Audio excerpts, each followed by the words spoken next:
Sports person అయిన ఒక పొల్లు పవన్ పూజారిగా మారడానికి గల కారణాలు ఒకటి, ఇప్పుడు మీరు చెప్పింది కాళికా దేవి నన్ను దర్శించింది, నన్ను ఎంచుకుంది, నన్ను సేవలో వాడుకుంటుందని మీరు. సో బయట ఉన్న ప్రచారం ఏంటంటే ఆయన ఏ పని చెయ్యకుండా తప్పించుకొని దేవుడు అనే ఒక సాకుతో ఆయన వెనకాల నుంచి డబ్బులు సంపాదిస్తున్నాడు, పోగేస్తున్నాడు, ఇన్కమ్ సాధిస్తున్నాడు అనేసి అంటున్నారు. అలాంటి వాళ్ళకి మీరేం సమాధానం చెప్తారు? సమాధానం చెప్పేది ఏంటంటే, నేను ఫస్ట్ కోచర్ తర్వాత నేను ఆ టైంలో కూడా నాకు అమౌంట్ వస్తుండే. గుడి మీదనే డబ్బులు సంపాదించుకోవాలనుకుంటే అసలు ఇక్కడ కాళికామాత ఏది ఉన్నా కూడా ఎక్కువ చేస్తే ఏదో పోతాయి అన్నమాట. చాలా మటుకు అంటున్నారు ఆ విధంగా. నేను దానికంటే ముందు స్పోర్ట్స్ మ్యాన్, ఆ విధంగా కూడా అప్పుడు కూడా మాకు అమౌంట్ వస్తుండే, ఆ విధంగా చేసుకుంటూ వస్తుండే. ఇప్పుడు ఏంటంటే తరతరాల నుంచి ఇవాళ డాడీ తర్వాత నేను చేయాలని చెప్పి నాకు అమ్మవారు కళ్ళు తెరిపించింది. ఆ మటుకు నేను వచ్చి దర్శనం చేసుకుంటూ వస్తున్నాను. ఒక్క వ్యక్తి కనిపించకపోతుండే ఇక్కడ.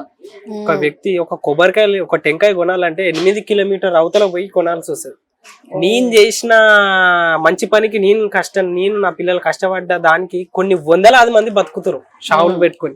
కొన్ని వందలాది మంది మా 2 years కింద ఒక కొబ్బరికాయ కొనాలంటే 8 కిలోమీటర్ల అవతల పోతుండే. ఇప్పుడు ఎన్నో టెంకాయల షాప్స్ అని 58 టెంకాయల షాప్స్ అని. అంటే అంత మంది మేము చేసినందుకే ఇంత మంది బతుకుతున్నారు. మేము అట్లా ఆ విధంగా ఆలోచించండి. మేము చేయకముందు, మేము రాకముందుకు ఇక్కడ ఒక టెంపుల్ లా అసలు ఒక షెడ్ లేకుంటుండే, ఒక వ్యక్తి కనిపించకపోతుండే, జంగల్ ఉంటుండే. ఆ జంగల్ని ఇప్పుడు మొత్తము ఒక చెట్టుకుండి దొరసాని లెక్క కష్టపడ్డాం. దొరసాని అప్పుడు పూజలు నార్మల్ అందుకుంటున్నాయి, ఇప్పుడు బాగా హార్డ్ వర్క్ చేస్తున్నాం కాబట్టి ఇప్పుడు ఇంకా పూజలు ఎక్కువ అందుకుంటున్నాయి. అది అమౌంట్ గురించే చేస్తుండే, పైసా గురించే చేస్తుండే. పవన్ స్పోర్ట్స్ ల నుంచి ఇక్కడ దిగిండు అని చెప్పి అమౌంట్ గురించి అని అనుకుంటున్నాను కదా, అమౌంట్ నుంచే కాదు. అసలు అట్లా ఆలోచించేది ఉంటే నేను ఏదో వ్యక్తి వేరే విధంగా ఏ విధంగానూ అమౌంట్ సంపాదించుకోవచ్చు. ఇదే ఈ టెంపుల్లోనే సంపాదించుకుంటామంటే అమ్మవారిది అయితే గుడ్డిది కాదు. ఎంబటే మనకి రిజల్ట్ ఇస్తుంది. ఏదో మేము సేవ చేయనీకనే అమ్మవారి మీద కాళ్ళ మీద సేవ చేసుకోనికనే ఇక్కడ వచ్చినాం, సేవ చేసుకుంటూ వస్తున్నాము. దాని తర్వాత ఏదో అమౌంట్ గురించే కాదు, ఏదో చేసుకుంటూ గురించి కాదు. మేము చేసిన కష్టపడ్డ దానికి కొన్ని వందలాది మంది బతుకుతున్నారు, కొన్ని వందలాది మంది షాప్స్ పెట్టుకుంటున్నారు, కొన్ని ఉపాధి దొరికింది, కొన్ని వందలాది మందికి ఉపాధి దొరికింది. ఒక వ్యక్తి ఒక రోజైనా సరే, ఒక నెల రోజులైనా సరే, ఒక 2 years కింద 3 years కింద ఒక మనిషి కనిపించకపోతుండే. ఎదురుగా శ్మశానం ఉంటది ఇక్కడ, ఏరియా అమ్మో డేంజర్ ఏరియా అని చెప్పి ఒక మనిషి కనిపించకపోతుండే. ఇప్పుడు దాదాపు 12 అయినా సరే భక్తులు వస్తూనే ఉన్నారు. అంతవరకు కష్టపడ్డారు.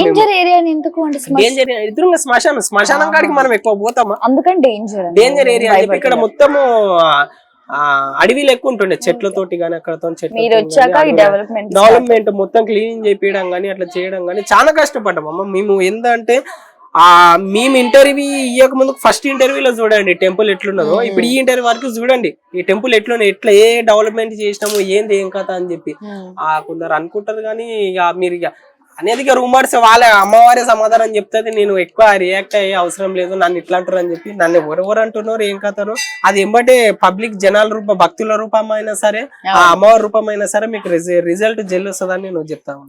గుడి ఇంత బాగా మెయింటైన్ చేస్తున్నారు. ఇప్పుడు ఉన్న దాంట్లోనే వచ్చిన కానుకలోనే ఒక తర్వాత ఒకటి చేస్తున్నారు, డెవలప్ చేసుకున్నారు. రానున్న రోజుల్లో డెవలప్మెంట్స్ ఎలా ఉన్నాయి అంటే ఏమేమి చేయబోతున్నారు?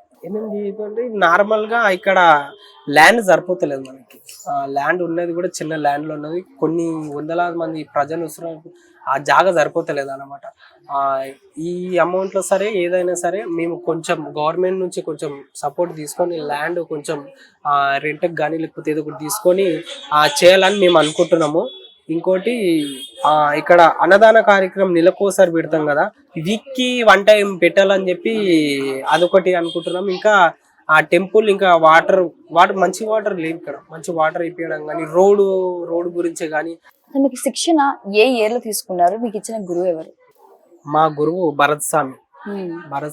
నేను ఒక 2 years నుంచి ఇప్పటికీ కంటిన్యూ నడుస్తూనే ఉన్నాను. అంటే ఇలాంటి శిక్షణ చేసుకుంటారండి మీరు కూడా? శిక్షణ అంటే కాళికామాత శిక్షణ ఉంటది మొత్తం, ఎక్కువ వేరేది ఏం కాకుండా కాళికామాత మంత్రాలే, కాళికామాత పూజ విధానంగానే మొత్తం అంకితమే కాళికామాతకి అని చెప్పి మేము ఇప్పుడు నేర్చుకుంటున్నాను. నెక్స్ట్ ఇక మా చేయి కింద ఉన్న నా పిల్లలకు కానీ అలా కానీ నేర్పియాలనుకుంటాను. నేను మొత్తం నా అసిస్టెంట్ అయిపోయిన తర్వాత సో చేసుకుంటూ వస్తున్నాను. పవన్ గారు ఈ అమ్మవారికి బాపనోళ్ళ పూజ ఎక్కదు. అదే అడగబోతున్నా. అమ్మవారికి బాపనోళ్ళ పూజలు బాపనోళ్ళ మంత్రాలు ఎక్కదు. అమ్మవారికి ఏది ఉన్నా కూడా ఎట్టి పూజ. అంటే ఎట్టి పూజ అంటే అమ్మవారి మంచి పూర్తిగా ఏ పూజ చేసినా కూడా తీసుకుంటది అమ్మవారు. ఈ పూజనే కావాలని అమ్మవారు కోరదు. అమ్మవారి శ్మశాన కాలిని మనసు పూర్తిగా ఏది ఎక్కించినావు, నువ్వు బయట పిచ్చి పువ్వులు ఏరుకొచ్చి అమ్మవారికి ఎక్కించినావు కూడా అమ్మవారు సంతోషం ఇస్తుంది. ఆ బాపనోళ్ళ పూజలు బాపనోళ్ళు చెయ్యరు. పెట్టిన వాళ్ళు అమ్మవారు కూడా ఇస్తది. ఎవరికి చేసేంత శక్తి ఉంటేనే అమ్మవారికి చేయగలుగుతాం. ఎవరో ఆలీలు వచ్చి చేయలేరు అమ్మవారికి. ఎవరు ఆలీలు చేసి చేయలేరు. అమ్మవారి ఆజ్ఞ ఇచ్చిన తర్వాత అమ్మవారికి చేసే శక్తి ఉంటేనే వీడికొచ్చి చేయగలుగుతారు. అమ్మవారి కాలు ముట్టుకుని ఉంటే కూడా వైబ్రేషన్ ఇట్లా స్టార్ట్ శిగాలు వస్తుంటాయి. ఇక్కడ అమ్మవారికి ఇక్కడ వచ్చి టచ్ చేస్తే కూడా అమ్మవారు చాలా పవర్ఫుల్. ఎవరికంటే వాళ్ళకి చేయనిక ఛాయిస్ ఉండదు. ఐదో తరతరాల నుంచి వస్తుందని చేస్తున్నాం అని ఏం లేదు. మాకు కూడా వైబ్రేషన్లు వచ్చినాయి. మాకు కూడా భయం వేసింది. మేము చేయంగా అమ్మవారు ఇయ్యంగా మేము చేసుకుంటూ వస్తున్నాం. ఎవరంటే వాళ్ళు చేయనిక ఛాయిస్ ఉండదు. ఈమె శ్మశాన కాలి అందరు అమ్మవారి లెక్క కాదు. కట్టమైసమ్మనో ఇల్లమ్మనో అమ్మవారి లెక్క కాదు. శ్మశాన కాలి ఏది ఉన్నా కూడా జల్లి రిజల్ట్ ఇస్తుంది. మా జల్లి చాలా రిజల్ట్ మీరు చూడండి.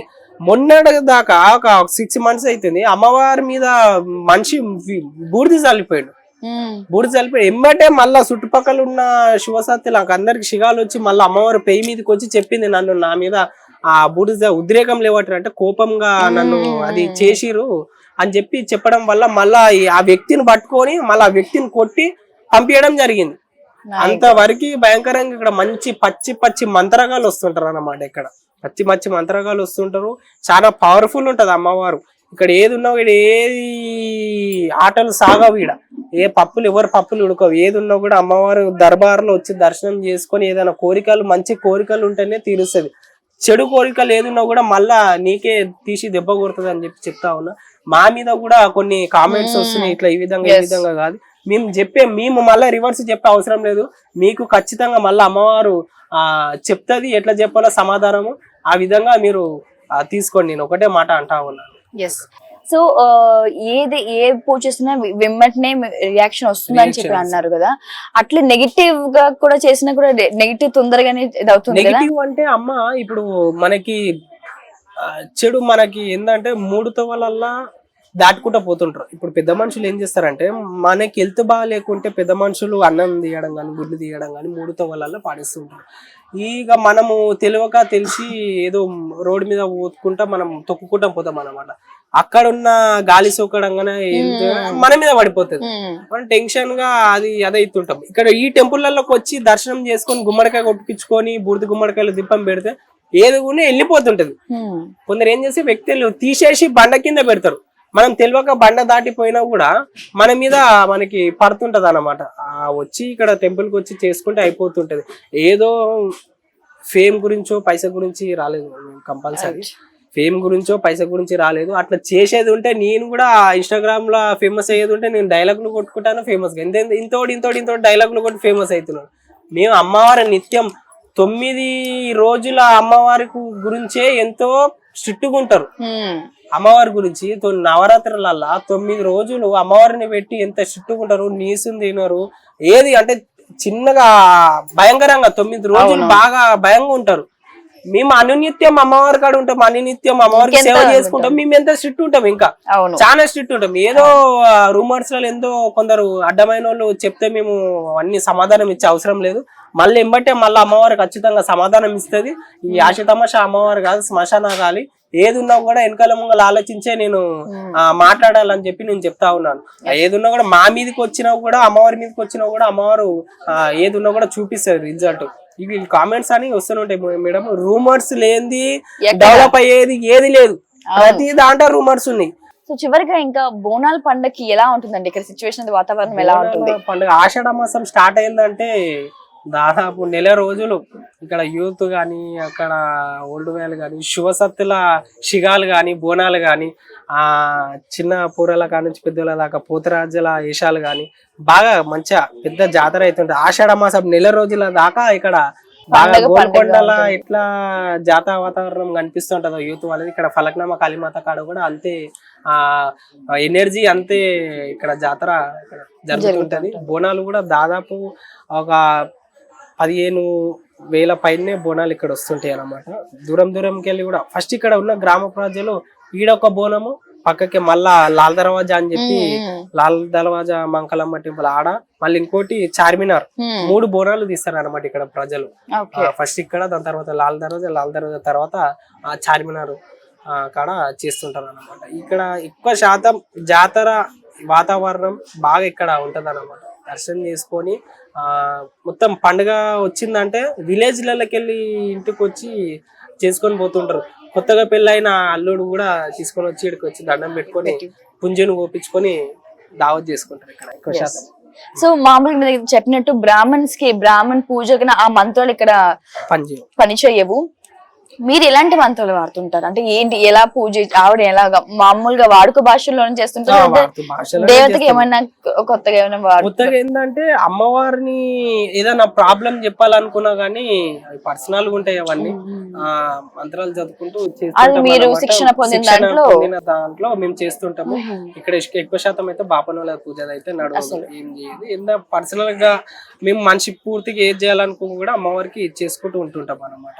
వ్యక్తి విధంగా అమ్మవారికి శ్మశానకాలికి ఏమేమి ఎక్కుతుంటాయి, ఏవి ఎక్కుతుంటాయి అన్ని నేర్చుకొని కూడా మేము చేస్తుంటాం. ఏది తెలియంది ఏ విషయాలు మేము చెయ్యము. తెలియంది ఏమో చేసినా కూడా మళ్ళా జల్లి రిజల్ట్ ఎంబటే మనకి ఇస్తారు. భయం ఎక్కువ ఉంటది ఇక్కడ. ఏది ఉన్నా కూడా వెనకాల ముంగళ్ళ ఆలోచించి పెద్దోళ్ళని అడిగి మా గురువులను అడిగి ఇది చేయాలా వద్దా అడిగిన తర్వాత అన్ని ఓకే అనుకున్న తర్వాతనే అమ్మవారికి ఏదన్నా చేయనికే మేము ముందుకు పోతాం. ఏది తెలియక ఏదో ఇట్లా చేస్తే ఫేమ్ అవుతుంది అట్లా చేస్తే ఫేమ్ అవుతుంది అనుకుంటే మేము ఫేమ్ లకు పోతాం. ఇంకా అట్లా ఉంటది ఇక మొత్తం. ఏది కూడా అమ్మవారి విషయం కాబట్టి దేవుళ్ళ విషయాలు కాబట్టి చూసి ఏదన్నా ముందుకు అడిగేయాల్సి వస్తుంది. ఇక ఏది తెలియక అడిగేస్తే మన అడుగు పోతుంది. అట్లా ఉంటది. ఏదన్నా కూడా ఇన్ని సంవత్సరాలతో పాటు ఏ తప్పు లేకుండా ఏ చేయకుండా ఇంతవరకు చేసుకుంటాం. అతి చిన్న వయసులో మేము అమ్మవారికి చేయడం. ఇప్పుడు అడగాలనుకున్న పొల్లు పవన్ గారికి మ్యారేజ్ అయిందా? మ్యారేజ్ కాదు, ఇంకా అవ్వలేదు. మ్యారేజ్ నాకు ఇంకా చేసుకున్నాను. మ్యారేజ్ చేసుకుంటాను. మ్యారేజ్ చేసుకో మళ్ళా నెక్స్ట్ కూడా నా జనరేషన్ కూడా చెయ్యాలి. పొల్లు పవన్ చిన్న పొల్లు పవన్ గారిని మళ్ళీ నడిపిస్తూ చెయ్యాలి. ఇంకా ఏంటంటే తరతరాల నుంచి అమ్మవారికి మేము అంటే ఈ గుడిని ఎవరికి ఇవ్వరు, ఇంకా మీ ఫ్యామిలీనే ఇంకా కంటిన్యూ చేసుకుంటున్నాం. ఎందుకంటే మాకు పెద్దలు చెప్పిన మాటతోటే మేము చేసుకుంటూ రావాల్సి వస్తుంది. ఎందుకంటే తరతరాల నుంచి వస్తుంది కాబట్టి కొన్ని ఏ పెద్ద జాబ్ అయినా సరే వదులుకొని చేసేవి ఉన్నాయి, చాలా మటుకు ఉన్నాయి. ఎందుకంటే మా డాడీ తర్వాత నేనే చేయాలని చెప్పి చాలా వదులుకొని చెట్టోళ్ళు ఉన్నారు. మేము దానికే వచ్చినాం, అమ్మవారికి సేవ చేసుకుంటున్నాము.